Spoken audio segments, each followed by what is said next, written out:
I'm here in Gaza City. We are here next to a house of a terrorist. This is one of the senior terrorists who is the head of the operational. Tentara Zionis Israel mulai mendeteksi pintu terowongan-terowongan Hamas di jalur Gaza. Laporan IDF mengklaim telah menemukan beberapa pintu masuk terowongan di rumah sakit hingga kamar tidur anak-anak. Kemudian laporan itu menyebutkan tentara menemukan terowongan Hamas di sebuah masjid.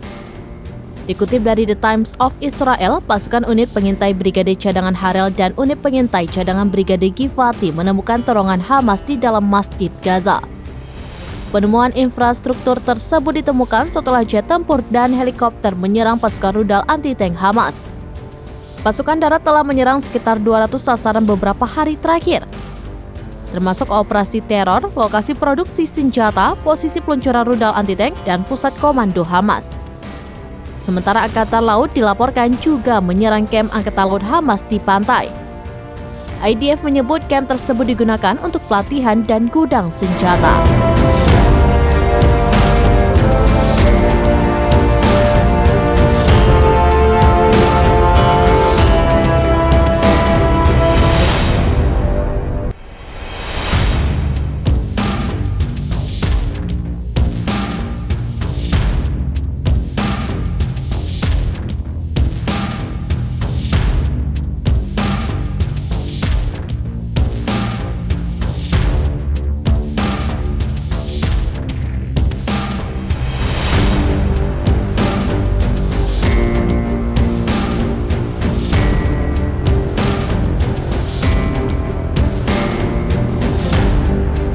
Download Tribun X sekarang, menghadirkan lokal menjadi Indonesia.